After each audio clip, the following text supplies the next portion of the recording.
107 pokok bahasan yang harus diujikan pada level kompetensi dokter atau dokter umum.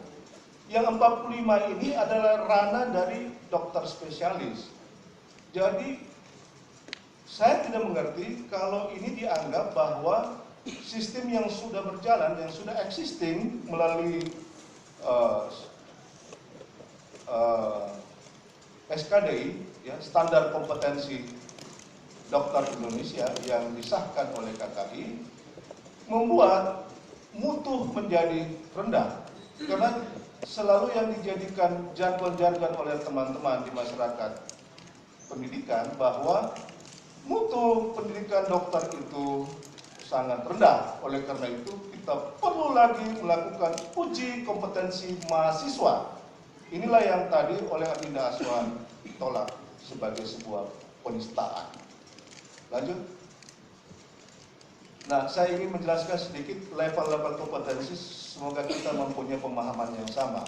Pengertian level kompetensi tingkat 1 itu mengenali dan menjelaskan. Jadi dokter mampu mengenali dan menjelaskan gambaran klinik penyakit dan mengetahui apa yang paling tepat untuk mendapatkan informasi lebih lanjut mengenai penyakit tersebut. Selanjutnya, menemukan rujukan yang paling tepat bagi pasien. Lulusan dokter juga mampu menindaklanjuti sesuatu sesudah dan kembali dari rujukan. Berikutnya, tingkat kedua, diagnosis dan rujukan. Ini juga kurang lebih sama, dia akan menindaklanjuti kemudian menerima kembali setelah rujukan.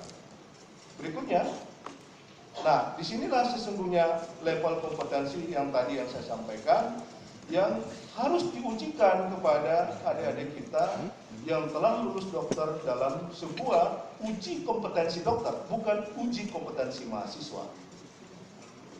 Tingkat kemampuan 3 ini mendiagnosis, melakukan penataan awal dan merujuk. Kemampuan level 3 ini ada 2 level, ada 3A, ada 3B. 3A itu bukan di sarana atau fasilitas gawat darurat, kalau 3B itu di gawat darurat.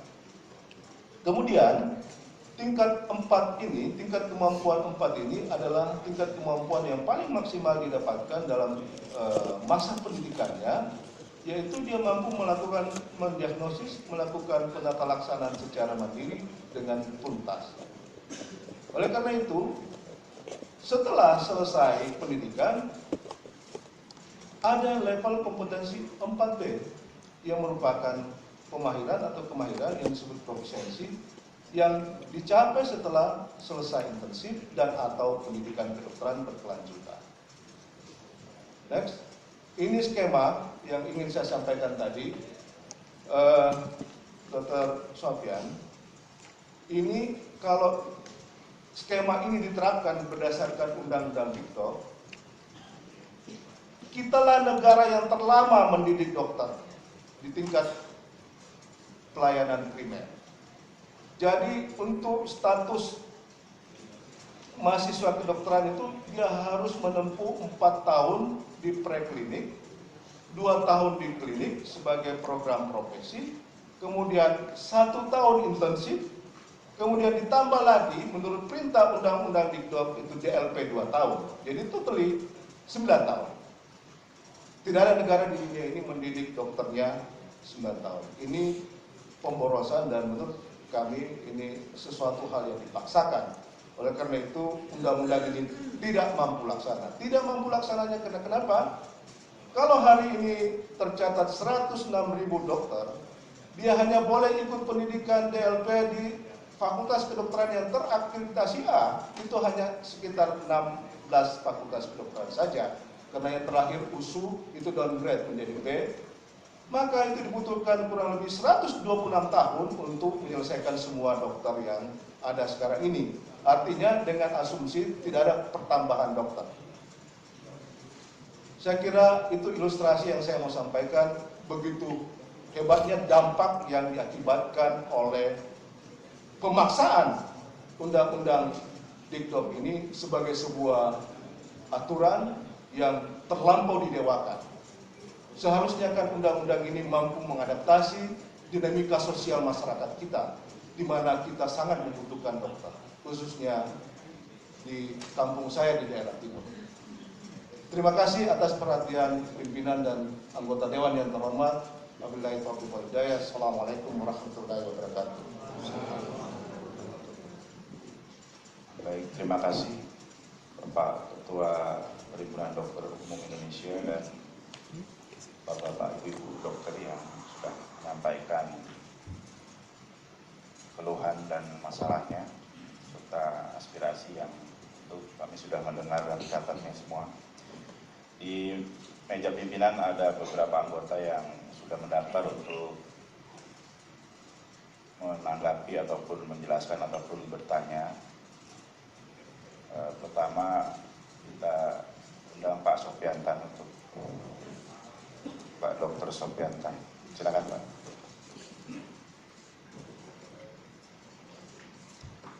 Terima kasih pimpinan yang Sebentar Pak Sopian, ada beberapa anggota baru yang datang. Silakan memperkenalkan yang tadi belum sempat berkenalan. Mulai dari Bu Esti. Terima kasih Pak Ketua. Saya dari fraksi PDI Perjuangan, nama Esti Wijayati dari daerah pemilihan daerah istimewa Yogyakarta. Terima kasih. Assalamualaikum warahmatullahi wabarakatuh. Kenalkan, saya Reni Marlinawati dari fraksi Partai Persatuan Pembangunan. Terima kasih. Terima kasih pimpinan. Saya Yayu Basuki dari fraksi PAN Dapil Jateng 1. Terima kasih. Saya Latifah Sohid dari fraksi Partai Kebangkitan Bangsa Dapil Jatim 5. Terima kasih. Assalamualaikum warahmatullahi wabarakatuh. Waalaikumsalam. Selamat pagi, salam sejahtera untuk kita semua. Perkenalkan, nama saya Haji A.R. Sultan Adil Hendra, sering disebut dengan SAK, nomor anggota 334 Dapil Jambi. Terima kasih. Fraksi Partai Gerindra. Terima kasih. Assalamualaikum warahmatullahi wabarakatuh. Ya, Bu Yayu, silakan. Assalamualaikum warahmatullahi wabarakatuh. Perkenalkan, saya Yayu Sri Rahayu Ningsih dari fraksi Partai Nasdem, daerah pemilihan Jawa Timur 7, Ngawi, Magetan, Ponorogo, Pacitan, Trenggalek. Terima kasih. terima kasih. Assalamualaikum warahmatullahi wabarakatuh. Selamat siang, salam sejahtera buat kita semua. Nama saya Muslim dari fraksi Partai Demokrat Dapil Aceh 2. Terima kasih. Assalamualaikum warahmatullahi wabarakatuh. Terima kasih.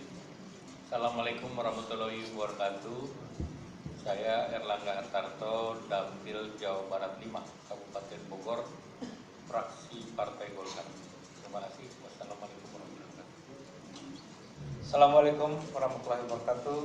Nama saya Jeffrey Rivore dari Dapil Nusa Tenggara Timur 2, NTT 2, dari fraksi Demokrat. Terima kasih. Assalamualaikum warahmatullahi wabarakatuh. Saya Anas Tahir dari fraksi Partai Persatuan Pembangunan Dapil Jawa Timur 3, Situbondo, Bondowoso, Banyuwangi. Terima kasih. Assalamualaikum warahmatullahi wabarakatuh. Salam sejahtera buat kita semua. Perkenalkan, saya Ferry Kase dari fraksi Hanura, daerah pemilihan NTT 2, Timur Sumba Saburote. Terima kasih. Ya, silakan Pak Tan.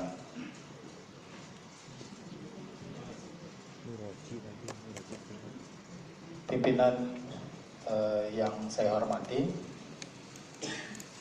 teman-teman sejawat, Pak Adil, ini adil nih bagi saya karena saya lah yang hanya boleh katakan teman sejawat karena sama dokter, ya. Senasib sepenanggungan itu. Dokter yang tidak praktek. Tapi jangan khawatir teman-teman sejawat. Di sini ada dokter gigi Yayu. Jadi mungkin dulu Komisi 10 nggak ada dokter, makanya terjadi lahirnya itu sungsang gitu loh. Ya. setelah mendapatkan masukan dari teman-teman sejawat, saya merasa miris ya. Kenapa ini harus terjadi sementara kebutuhan akan dokter-dokter itu sangat banyak, apalagi pemerintahan kita sedang menggalakkan pelayanan kesehatan sampai ke desa-desa. Nah, untuk itu setelah mendengar ini kami akan melakukan dengan pendapat kami dengan Kemdikbud untuk menanyakan langsung tentang langkah-langkah yang harus dilakukan terhadap hal ini. Namun memang kalau soal bagaimana standarnya, saya setuju bahwa standar kompetensi itu kita itu sebenarnya kan sudah belajar teorinya itu 4 tahun, kemudian koasnya 2 tahun. Ya. Nah, dalam hal ini sebenarnya selesai itu kita sudah tingkat profesi sebenarnya. Jadi sebenarnya tidak perlu lagi diuji. Nah, diujinya itu adalah pada saat kita ujian. Per mata kuliah kita itu diujilah. Kalau kita lulus kebidanan berarti kita sudah paham bagaimana mempartuskan minimal. Yang ada standar yang wajib setiap dokter bisa bekerja di puskesmas. Itu kriterianya. Nah, inilah yang sekarang harus diuji balik. Tentu dalam hal ini punya alasan mungkin pada saat itu adalah bagaimana melahirkan dokter yang punya keahlian. Karena dikatakan bahwa pelayanan dokter kita itu semakin hari semakin kurang mahir. Ya, untuk meningkatkan kemahiran itu perlu diuji. Nah, menurut saya saya sependapat bukan setelah orang tamat. Ya, kalau mau dihabis-habisin ya berarti kita tiru aja zaman dulu Pak Pram. 3 kali ujian tidak lulus di tingkat 2 dan 3 dulu. Itu kalau semester 4 dan 6 itu drop out. Lebih bagus dengan kriteria yang tegas seperti ini untuk meningkatkan itu. Saya termasuk itu. Enggak. Jadi kita ada 7 dulu. Kita 5 tahun teori, 2 tahun koas. Tapi pada saat tingkat 2 dan 3 tidak lulus 3 kali, itu drop out. Itu lebih bagus dan hari ini model yang seperti ini masih terjadi di Jerman. Kita justru sudah tidak ada lagi drop out tentang hal ini. Jadi saya pikir kalaupun mau dilakukan untuk meningkatkan kemahiran itu, kita bisa lakukan itu. Masukan yang kedua, sesungguhnya sekarang pendidikan dokter itu tidak lagi dalam bentuk bahwa setelah 4 tahun menguasai teori baru koas. Di tingkat luar di Inggris sendiri, sekarang dia begitu masuk ke kedokteran, dia sudah teori langsung praktek. Jadi dia prakteknya itu 6 tahun, ya, prakteknya 6 tahun. Nah, ujinya itu di sana lah. Nah, tentu dalam hal ini sebenarnya perbaikan kita itu bukan membuat si mahasiswa itu panjang 9 tahun, tapi pendek tetapi padat dalam kualitas itu. Ini yang usulan kita. Tapi pertanyaannya sebenarnya, kok bisa lolos dulu? Apakah tidak ada diikut sertakan perguruan tingginya? Karena ini sudah, kalau saya baca di sini justru sudah diusulkan dan disetujui oleh perguruan tinggi sendiri.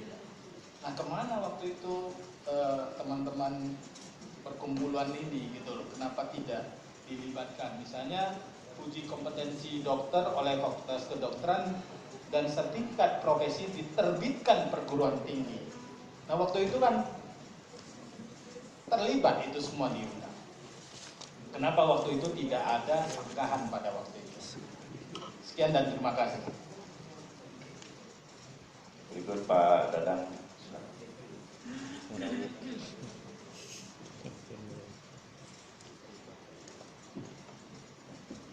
Terima kasih. Assalamualaikum warahmatullahi wabarakatuh.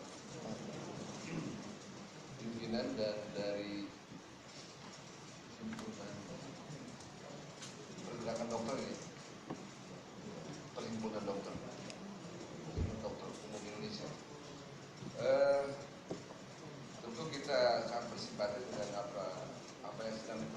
oleh kawan-kawan semuanya untuk memperoleh hak sesuai dengan ketentuan perundang-undangan. Dan tentu pertama persoalan implementasi undang-undang pendidikan kedokteran ini, tentu ini harus kita tindak lanjuti dan ketika kita melakukan rapat kerja dengan Kementerian Ristek dan Dikti. Karena di dalam undang-undang Dikdok ini kan ada beberapa pasal yang harus dijabarkan dengan peraturan pemerintah dan itu undang-undang menunjuk langsung. Ketika undang-undang menyebutkan langsung seperti di pasal 7 undang-undang Dikdok ini kan dijelaskan bahwa implementasi dari pendidikan atau perlakuan pendidikan yang dilakukan di Fakultas Kedokteran ini nanti dijabarkan dalam sebuah peraturan pemerintah. Ketika menunjuk peraturan pemerintah, mau tidak mau implementasi perundang-undangan ini harus dilaksanakan berdasarkan PP itu, tidak bisa dilaksanakan kecuali PP itu sudah menunjuk. Demikian juga di undang-undang itu ada beberapa pasal yang harus dijabarkan dengan Permen Ristek Dikti. Jadi ini memang perundang-undangan harus seperti itu. Jadi baru implementatif ketika peraturan-peraturan berikutnya sudah dibuat. Kemudian memang ini nampaknya akan menjadi kajian yang penting bagi kita Komisi 10, pimpinan dan para anggota semuanya. Karena inilah mungkin potret pendidikan Indonesia, birokrasi pendidikan Indonesia. Kita berhadapan dengan problem komersialisasi pendidikan, juga problem birokrasi pendidikan. Komersialisasi pendidikan saya kira sudah merambah ke hampir semua jenjang pendidikan kita dari mulai SD sampai perguruan. Jadi nampaknya harus kita segera benahi gitu ya. Apalagi Presiden Republik Indonesia ini kan sudah mencanangkan revolusi mental. Jadi kita di mentalitasnya dulu harus diperbaiki. Kebetulan di sini ada Pak Dr. Sofiantan, pemilik pemerintahan di satu. Yang kedua masalah kompetensi ya. Justru bagi kami sebetulnya ya saya orang baru di Komisi 10 di DPR itu. Kan kadang-kadang kita aneh ketika seseorang itu sudah mengikuti jenjang pendidikan, ya kita anggap itu sudah memiliki kompetensi sekaligus dia berhak menyandang profesi tertentu gitu. Ketika dia sudah lulus. Tapi memang ya inilah negara, inilah kita, inilah bangsa kita, inilah Indonesia. Jadi kalau kita lihat di Undang-Undang Sertifikat yang disebut sertifikasi itu kan pertama adalah ijazah, yang kedua adalah sertifikat kompetensi. Itu sertifikasi. Jadi sertifikasi itu ada ijazah, ada sertifikat kompetensi. Jadi seseorang berhak mendapatkan sertifikasi dalam pendidikan tertentu itu bila memiliki dua hal, ijazah dan sertifikat kompetensi. Tetapi memang saya salahkan nanti kita dalam rapat dengan Kemenristek. Ya nggak bisa sertifikat kompetensi ini kemudian dikaitkan dengan ijazah sehingga ijazah dijadikan sebagai bahan galian atau digantung. Nah itu memang terpisah. Karena ijazah itu hanya merupakan salah satu bagian dari sertifikasi atau bagian dari sertifikat yang diatur oleh Undang-Undang Sertifikasi. Kemudian yang berhak memberikan sertifikat kompetensi itu kalau dalam kaitan dengan kedokteran itu kan kita mengenal Undang-Undang Praktek Kedokteran. Ya benar itu adalah asosiasi yang berhak memberikan sertifikat kompetensi. Nah kemudian kita lihat di Undang-Undang Dikti memang berbeda dengan Undang-Undang Sertifikat. Jadi kalau di Undang-Undang Dikti itu seorang peserta didik itu nanti akan mendapatkan satu ijazah, yang kedua sertifikat profesi yang diterbitkan oleh perguruan tinggi, dan yang ketiga sertifikat kompetensi yang diterbitkan oleh perguruan tinggi bekerjasama dengan asosiasi profesi. Ini yang nampaknya perlu ada harmonisasi berbagai perundang-undangan.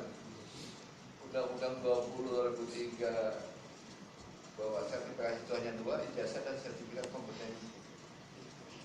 Padahal Undang-Undang 2023 itu kan induk ketika kita berbicara sebuah sistem pendidikan nasional.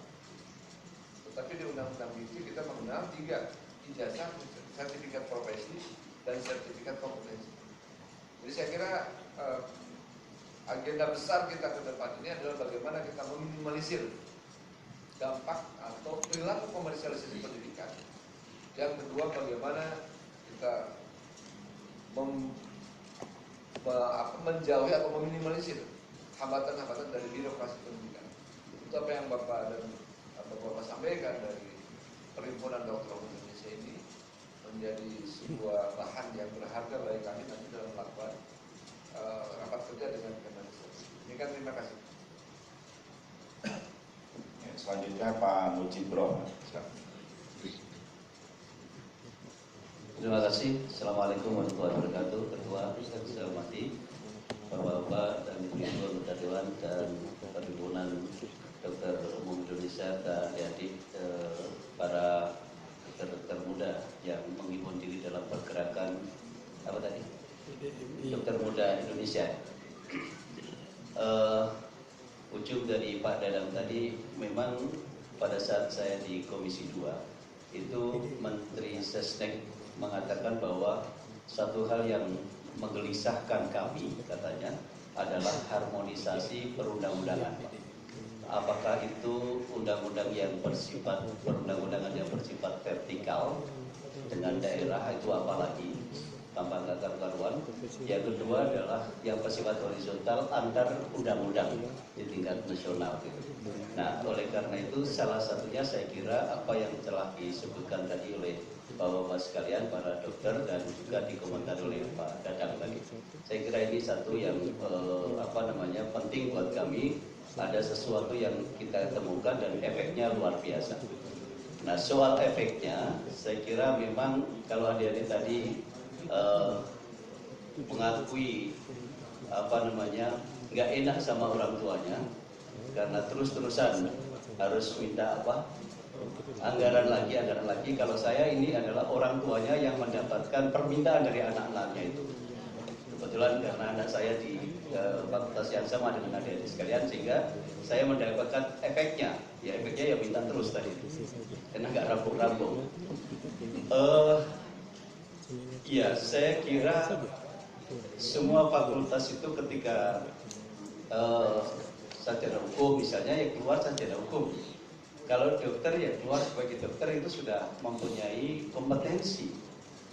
Kemudian apalagi ditambah dengan 2 tahun koas, sudah punya, saya kira semakin memiliki tadi campuran antara pengetahuan sekaligus juga prakteknya. Ditambah lagi dengan intensif, sudah 1 tahun lagi, 7 tahun, luar biasa. Nah, yang menarik adalah yang tadi saya sampaikan Pak Abraham, anak saya yang kecil yang terakhir ini dapat lagi Pak Tan, yaitu namanya komprehensif selama 2 bulan. Ini juga saya nggak tahu, ini saya tanya ke teman-teman yang lain di fakultas kedokteran yang lain, universitas yang lain nggak ada. Selama 2 bulan, 1 bulan itu di rumah sakit umum, 1 bulan di puskesmas. Besok Senin ini dia akan ujian terhadap kompre itu. Ujian lagi terhadap kompre yang 2 bulan itu. Setelah itu baru dia akan ikut bimbel yang juga bayar dan mahal. Kemudian habis itu akan ikut UKDI. Setelah itu baru nanti akan intensif 1 tahun. Nah, baru saja saya dapat informasi nih Pak, karena kebetulan saya off kemarin. Itu kalau ada lagi LP 2 tahun lagi. Ini luar biasa. 9 tahun statusnya kalau nggak salah Pak Ketua hanya S1. Betul S1 ya? Betul, itu S1. 9 tahun S1, yang lain sudah S3 Pak, 9 tahun. 3 tahun setengah kalau yang pinter. Kemudian 1 tahun setengah nulis, 2 tahun sudah S2. Habis itu ikut lagi, kemudian sudah S3. Ini luar biasa. Nah, karena itu saya kira ini menjadi catatan penting buat kita untuk melakukan perubahan-perubahan. Dan jangan sampai misalnya orang yang tadi adik-adik menyebutkan, saudara Aswan ya, Dr. Aswan, kalau dia mendapatkan ijazah kan punya hak Pak, punya hak untuk meneruskan praktek atau punya hak untuk mengabdi kepada negara dalam bidang yang lainnya. Kalau ijazahnya ditahan seperti ini, hak dia sekian tahun Pak hilang. Ya, saya kira ini juga menjadi catatan kita, dan saya berharap nanti di ujungnya Pak Abraham tolong disampaikan kesimpulan perlunya untuk melakukan apa saja yang nanti dijadikan kesimpulan itu, dan pada saat kesimpulan itulah yang kita kawal untuk ketemu dengan mitra kita, mitra kerja kita, untuk kita sampaikan. Kalau memang perlu, kan tadi itu ada judicial review, memang yang judicial review adalah Bapak sekalian, para asosiasi dan mungkin para dokter. Kami mungkin nanti bisa saja sebagian dari Komisi 10 akan menjadi saksi ahli untuk menjelaskan menjadi saksi pada saat judicial review. Tapi kalau ini misalnya menjadi keberatan Bapak sekalian dan asosiasi ini, mungkin juga tidak asosiasi ini saja, barangkali juga yang lainnya. Ini juga menjadi catatan kita untuk melakukan revisi ke depan. Saya kira itu, terima kasih. Assalamualaikum warahmatullahi wabarakatuh. Bu Reni, silakan. Perlu diketahui Bapak dari Ikatan Dokter bahwa di Komisi 10 ada sekitar 30% anggota yang periode lalu. Nanti saya juga menjelaskan bagaimana proses penyusunan undang-undang TikTok ini. Silakan Bu Reni. Terima kasih pimpinan. Bismillahirrahmanirrahim. Assalamualaikum warahmatullahi wabarakatuh. Bapak Ketua Umum dan Ibu Bapak Pengurus Perhimpunan Dokter Umum Indonesia yang saya hormati, serta Bapak Ibu anggota Komisi 10 yang saya banggakan. Pertama-tama kami sangat mengapresiasi atas ikhtiar, terutama teman-teman dokter muda yang kemarin berpanas-panasan di depan, luar biasa. Dan karena itu pula kemarin saya meminta kepada sekretariat untuk mempercepat menerima Bapak Ibu semua, dan alhamdulillah pada hari ini kita dapat bertemu. Pertama-tama saya waktu periode yang lalu itu berada di panja pendidikan tinggi, undang-undang pendidikan tinggi, dan saya tidak di panja undang-undang pendidikan kedokteran. Namun perlu saya sampaikan, kalau tadi Pak Tan mengatakan mungkin tidak ada dokter, justru Ketua Panja Pendidikan Kedokteran, Ketua Panja Undang-Undang Pendidikan Kedokteran adalah Profesor Dokter. Jadi Profesor Mahyudin. Maka dari itu, jujur saya baru menyimak tadi malam tentang Undang-Undang Pendidikan Kedokteran. Dan kalau dibandingkan di dalam Undang-Undang Pendidikan Tinggi, kami membahas secara khusus pasal 2, pasal 3, pasal 42, pasal 43, dan pasal 44. Yang susunannya yang pertama pasal 42 tentang ijazah, kemudian pasal 43 tentang sertifikat profesi, kemudian pasal 44 tentang sertifikat kompetensi. Itu artinya apa? Persis seperti yang Bapak Ibu sampaikan tadi, setelah mahasiswa ini lulus menjadi sarjana S1, kemudian dia kalau dia memilih profesi tertentu, dia dilakukan uji sertifikat profesi, kemudian berikutnya dilakukan uji kompetensi terhadap profesi yang dia ambil, begitu ya. Nah, dan di dalam pasal 43 dan 44, saya akan bacakan pasal 43, sertifikat profesi merupakan pengakuan untuk melakukan praktik profesi yang diperoleh lulusan pendidikan profesi yang diselenggarakan oleh perguruan tinggi dan lain-lain. Kemudian pasal 44, sertifikat kompetensi merupakan pengakuan kompetensi atas prestasi lulusan yang sesuai dengan keahlian dan cabang ilmunya dan atau memiliki prestasi di luar program studinya. Maka dari itu, jika mengacu kepada Undang-Undang Pendidikan Tinggi, maka uji profesi dan uji kompetensi dilakukan terhadap lulusan. Jadi bukan yang sebelum lulus, sebelum meraih ijazah, diuji kompetensi tidak, gitu. Tapi bisa setelah lulus, setelah dia memperoleh ijazah, gitu. Karena di sini di pasal 42, ijazah diberikan kepada lulusan pendidikan akademik, pendidikan vokasi sebagai pengakuan terhadap prestasi belajar. Jadi Bapak Ibu harus mendapatkan ijazah dulu, baru.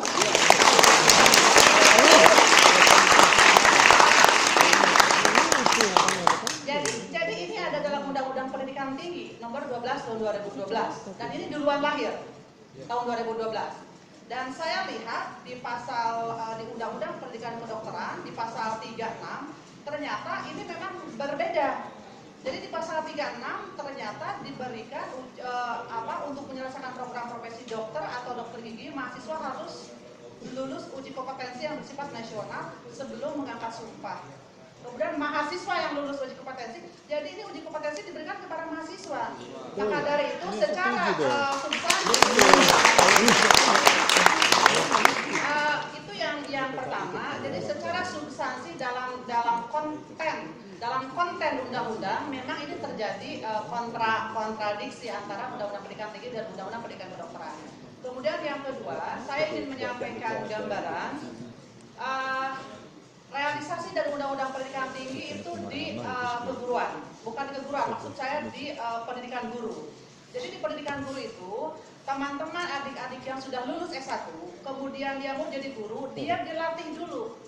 Masuk ke LPPK itu ikut PPG namanya, pelatihan pendidikan guru.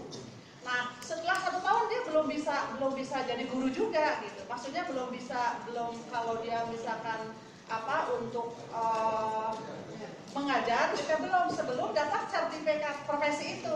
Setelah kemudian dia jadi guru, karena sudah dapat profesi guru, baru dia diuji kompetensi gitu. Uji kompetensi guru gitu. Nah, itu sejalan dengan pendidikan tinggi gitu.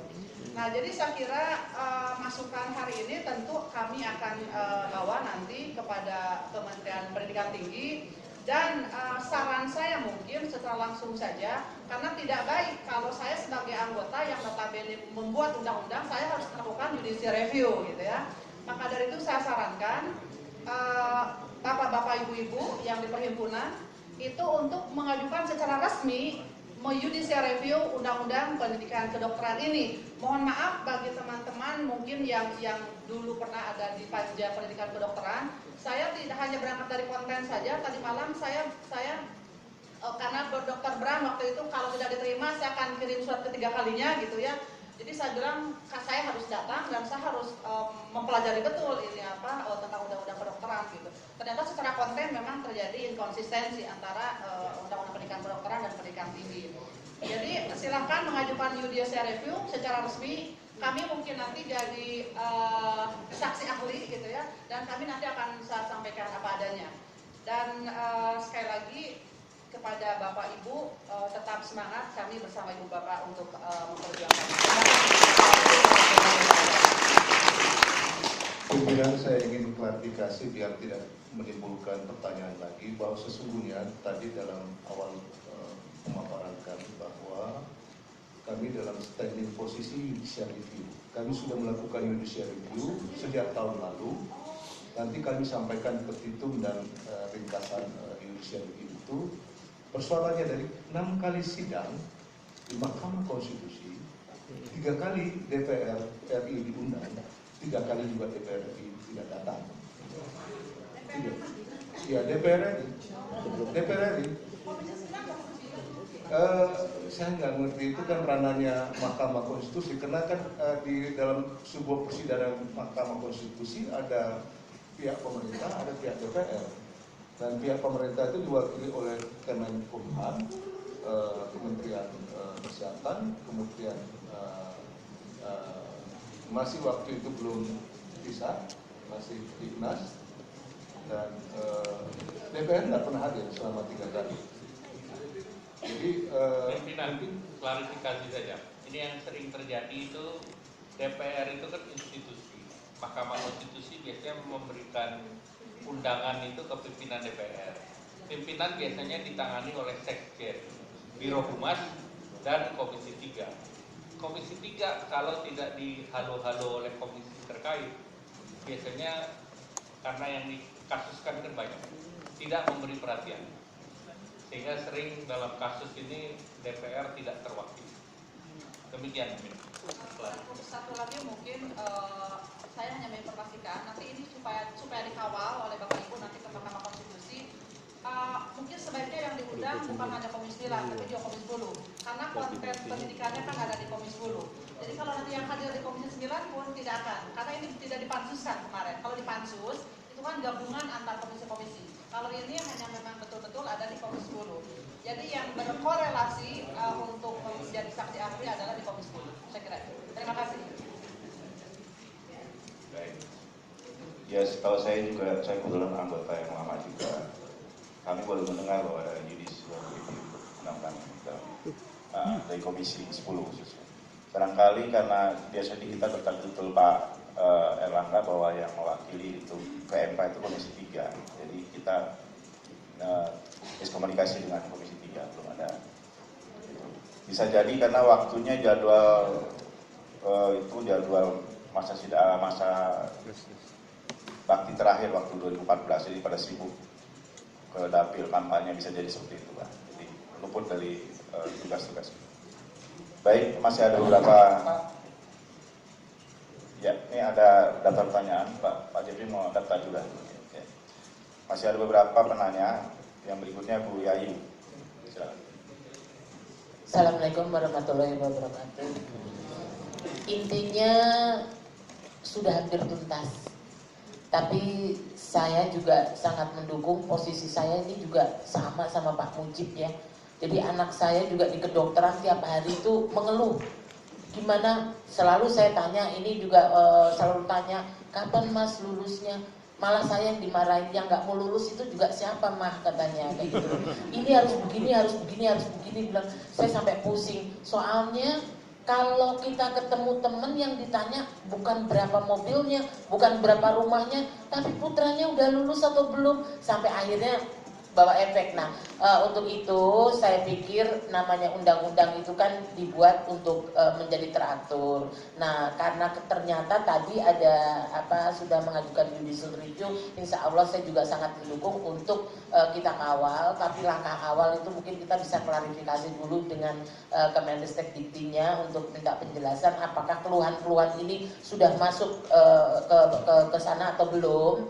Kayak gitu juga organisasi profesi ini juga bisa dikaitkan yang mengeluarkan uji kompetentif juga gitu. Jadi pada prinsipnya kami sangat mendukung sekali usaha ini adalah sudah melakukan suatu pelanggaran hak asasi manusia. Terima kasih. Assalamualaikum warahmatullahi wabarakatuh. Berikut Pak Sultan.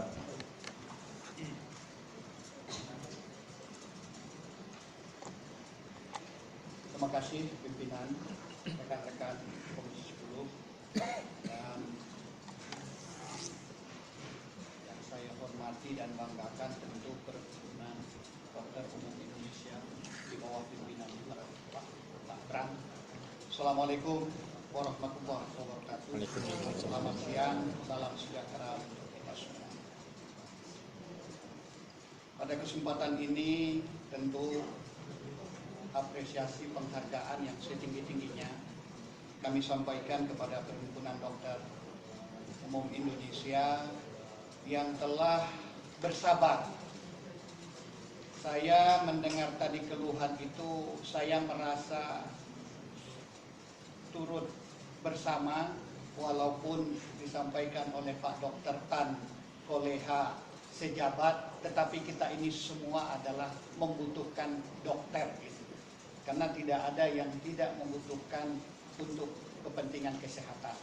Oleh karena itu, kita sangat konsen di dalam menanggapi dan mendorong terutama mitra kita Mendriset Dikti yang akan nanti memberikan kepastian tentang hal ini. Karena tadi alhamdulillah teman-teman termasuk Bu Reni tadi sudah semakin jelas benang kusutnya. Ini saya katakan benang kusut.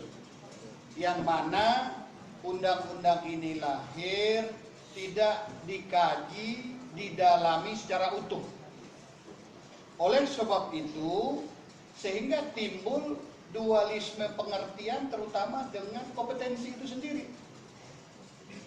Sehingga ijazah pun ditahan berhubungan dengan kompetensi. Ini kan nggak adil ini. Karena nama saya kan Sultan Adil. Yakinlah bapak-bapak dokter muda, ibu-ibu dokter muda kan datang untuk mendapatkan keadilan kan. Nah, jadi kita akan upayakan bagaimana keluhan terutama menyangkut masalah ijazah agar ini bisa terselesaikan sesuai dengan keinginan dan juga sesuai dengan ketentuan yang berlaku, terutama pasal 36 ini. Ini kan awal konfliknya ini kan dengan adanya pasal 36 yang dilihat pasal ini ya mohon maaf sangat bertentangan dengan kondisi real di lapangan. Nah, jadi melalui pimpinan barangkali salah satu nanti kesimpulan kita yang akan kita dorong ke Mendikbud bagaimana untuk melakukan kajian yang seadil-adilnya terhadap pasal 36. Nah, demikian juga kami berharap dalam situasi dan kondisi yang seperti ini kita juga mengerti ekonomi kita demikian. Dokter itu kan menimbulkan kesehatan. Untuk itu jangan terus dulu demo-demo lah. Ya, karena berikanlah kepercayaan dan kesempatan kepada kami. Tadi kan rekan-rekan yang lama juga sudah menyampaikan siap menjadi saksi ahli. Apalagi kami yang baru ini, saksi apapun siap demi kepentingan kita semua. Terima kasih. Assalamualaikum warahmatullahi wabarakatuh. Baik, sebelum saya lanjutkan ada dua anggota lagi yang ingin menanggapi. Waktu jam 12, saya perlu perpanjang setengah jam ke depan. Silakan Pak Muslim. Terima kasih Pak Ketua. Saya pikir momentum hari ini teman-teman dari sel perhimpunan ya, dokter-dokter muda ini saya pikir terima kasih. Saya terus terang belum kurang lebih beberapa bulan yang lalu nih Pak Ketua. Terus terang memang hari ini menjadi problem. Saya waktu itu ditelepon juga oleh beberapa rektor. Artinya persoalan hari ini bukan hanya sebagai mahasiswa juga yang jadi beban hari ini. Karena kampus juga ikut korban. Karena mereka juga harus membayar. Setiap yang ikut kompetensi mereka harus bayar 1 juta kalau tidak salah ya. Artinya apa? Memang problem ini tidak bisa lama-lama kita berharap. Kenapa? Apalagi kita baru dengar hari ini sudah ada judicial review ke MK ya. Yang kedua tentunya yang menjadi problem ini kan pasal 36. Terus terang dulu Pak Ketua, kebetulan saya juga di panja undang-undang komunikasi kedokteran waktu itu. Karena waktu itu sangat dominan kan dari beberapa organisasi profesi termasuk IDI ya, dan beberapa yang lain. Karena waktu pembahasan demi pembahasan ini kan sangat panjang. Masuk waktu itu dari Kementerian Kesehatan juga luar biasa, Prof. Direktur Rumah Sakit RCM ya, Prof. Akmal ya. Namun demikian kita tidak bahas lagi ke belakang. Ini ada beberapa poin yang menjadi masukan kali ini saya pikir ini menjadi ranah khusus. Mudah-mudahan dalam waktu dekat ini kita ada pertemuan dengan Kementerian Ristek Dikti. Ini saya pikir menjadi hal yang sangat penting. Apakah ada beberapa di samping judicial review, saya pikir ada beberapa langkah lagi yang bisa dilakukan pimpinan. Jadi sehingga dokter-dokter yang setelah lulus, saya kebetulan keluarga saya juga banyak korban ini, termasuk ponakan saya 2 orang ini dua kali ikut juga gak lulus ya kan. Ini jadi problem yang luar biasa. Akhirnya apa? Ini menjadi hal yang sangat, apalagi di daerah ya, yang hari ini bukan dokter, sementara ini tidak bisa bekerja sebagai profesi. Saya pikir itu Pak Ketua, ini kerja keras Komisi 10 dengan kehadiran teman-teman ini, saya pikir ini harus maksimal. Jadi sehingga segera ini problem yang dihadapi oleh lulusan-lulusan kedokteran ini bisa mereka segera melaksanakan tugasnya dengan baik. Terima kasih. Assalamualaikum warahmatullahi wabarakatuh. Pak Jeffrey, silakan Pak. Terima kasih Pak Ketua. Assalamualaikum warahmatullahi wabarakatuh. Tamu kami yang sangat kami hormati, teman-teman yang dari jauh. Nah, perkenalkan sekali lagi, nama saya Jeffrey dari Nusa Tenggara Timur, dari NTT. Walaupun kadang-kadang disebut dengan nasib tidak tentu Pak.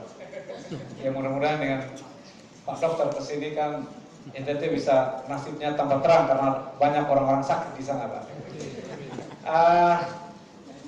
Saya terus terang aja terlibat Pak dalam kasus saya sudah 2 periode di sini. Nyasar dari NTT jadi anggota dewan, dan kemarin kita juga salah satu apa yang membuat undang-undang perlindungan kedokteran.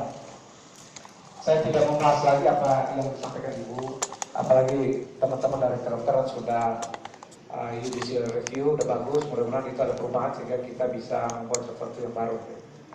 Karena memang dalam pembuatan itu dulu, itu semua stakeholders kita libatkan di dalam. Oleh karena itu kita nggak tahu misleadingnya di mana sehingga terjadi hal-hal yang justru merugikan bangsa.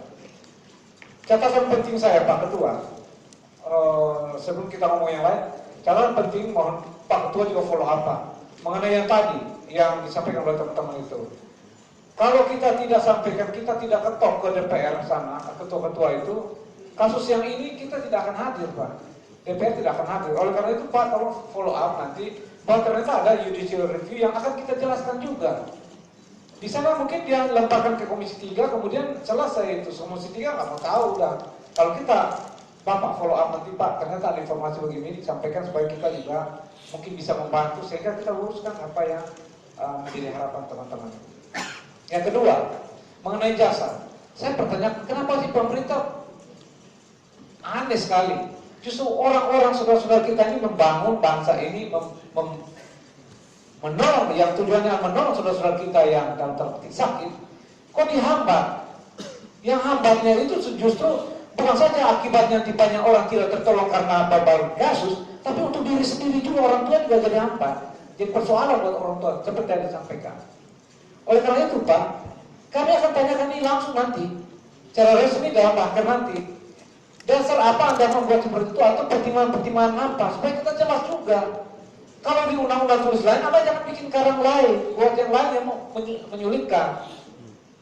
Mohon maaf, saya kan tidak tahu ada kasus ini. Untuk Ibu Rini ngomong kemarin, kalau kita masukin langsung. Justru sebenarnya ini persoalan berat Pak. Kita membuat undang-undang kemarin, salah satu pendidikan kedokterannya, di mana isinya kita mengharap banyak orang dokter yang muncul supaya daerah-daerah terpencil itu dibantu. Daerah-daerah muslim menghasilkan dari mana, ada dari mana, menghasilkan dokter-dokter yang untuk membantu daerah kami. Itu tujuannya. Sehingga ada akselerasi khusus kepada sekolah-sekolah anak-anak dari daerah lain, daerah tertinggal seperti kami ini. Ada 20% yang dalam tanda petik seolah-olah tidak tes lagi langsung, ambil dari sekolahnya. Itu tujuannya supaya ada saudara-saudara kita yang dalam tanda petik jadi dokter juga di sana. Kalau seperti sekarang, pendidikannya udah gak karuan, mutunya yang di kampung saya itu tidak punya hasil apa-apa, mau bersaing dengan daerah-daerah Jawa sini, nggak ada orang yang akan jadi dokter di sana.